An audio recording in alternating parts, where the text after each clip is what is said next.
Que tal a gente pensar na matemática de um jeito diferente? E se ela não fosse só uma matéria, mas um superpoder de verdade para desvendar todos os segredos dos seus games favoritos?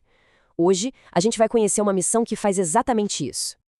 Pois é, essa é a grande pergunta por trás de um projeto super inovador que está mudando o jogo, literalmente. A ideia é transformar a matemática, que para muita gente é um bicho de 7 cabeças, numa ferramenta de investigação poderosa. Então, sejam muito bem-vindos à super missão de investigação.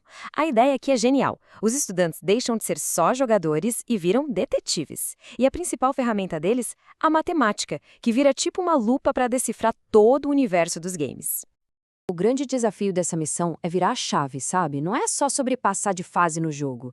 É sobre analisar, entender o que está por trás da diversão e, no final, criar um guia para todo mundo jogar de um jeito mais responsável, mais consciente.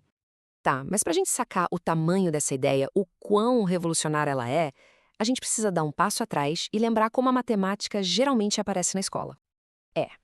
Para muita gente, matemática é isso aí que a gente está vendo.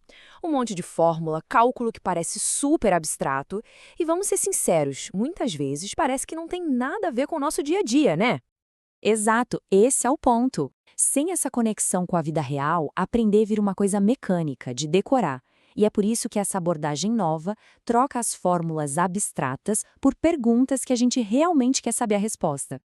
E o mais legal é que essa estratégia vai muito além dos games, viu? Essa mesma lógica de investigação é usada em um monte de outros assuntos super relevantes do nosso cotidiano. Olha só, na parte de educação financeira, por exemplo, a matemática é usada para simular investimentos, para entender de verdade o impacto da inflação na economia brasileira. Coisa prática. Ou em outro projeto, eles chegam a medir os decibéis, o volume do som, em vários lugares da cidade para criar mapas de poluição sonora. E aí analisam como isso afeta a saúde de todo mundo. Eles usam até estatística para analisar como as fake news se espalham e para discutir uma coisa super atual, o equilíbrio entre a nossa vida online e a vida real. Beleza, agora vamos para a parte da ação, a investigação em si. Como é que as pistas são coletadas e viram provas matemáticas de verdade? Então, a investigação segue um roteiro certinho, quase como as fases de um jogo mesmo. Primeiro, monta a equipe, pesquisa o assunto e só depois é que a turma vai a campo para coletar os dados com a comunidade. E a matéria-prima são perguntas que parecem simples, como quantas horas por dia alguém joga ou alguém já viu um jogador tratando mal o outro online. Essas perguntas geram tanto dados numéricos quanto qualitativos, que são super importantes para a análise.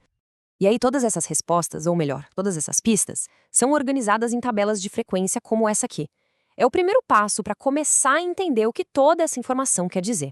E é aqui que a mágica acontece de verdade. Aqueles números que na tabela pareciam meio soltos, de repente ganham vida num gráfico, fica super visual e aí sim a gente começa a ver os padrões sobre os hábitos da galera com os jogos.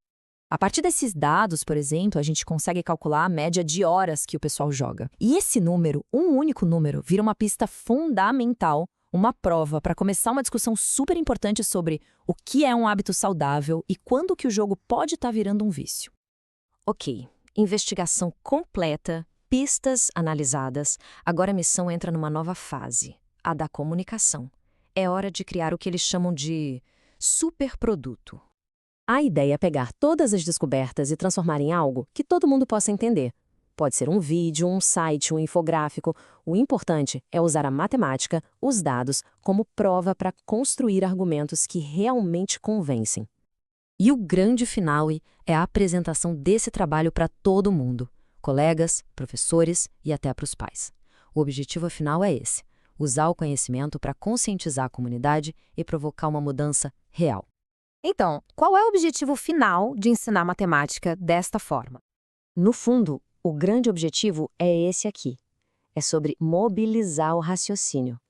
A matemática deixa de ser só sobre decorar fórmula e vira uma linguagem, uma ferramenta para a gente poder representar, comunicar e discutir os problemas do mundo real. E é por isso que um projeto como esse é tão poderoso. Não se trata só de aprender matemática. Se trata de aprender a pensar de forma crítica, a trabalhar em equipe e a defender ideias com base em fatos e dados. Essa forma de aprender muda tudo. Ela dá poder para que os estudantes olhem para os problemas do dia a dia não como barreiras, mas como como novas missões que estão só esperando para serem resolvidas.